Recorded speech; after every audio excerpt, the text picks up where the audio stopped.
Welcome friends, happy रहो, सलामत रहो। बनिंगाला में रात से ही तूफान आया हुआ है और बहुत तेज़ हवाएं हैं।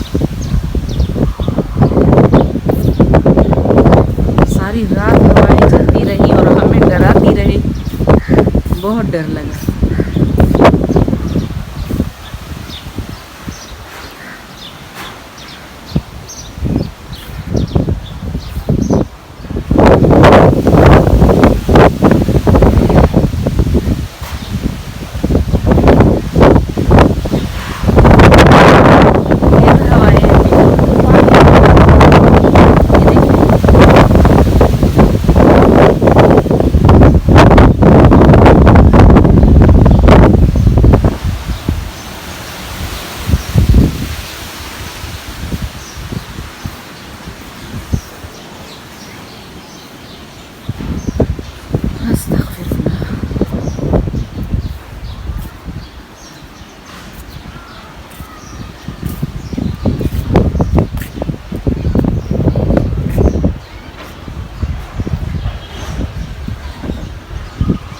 ये फ्रूट के दरख्त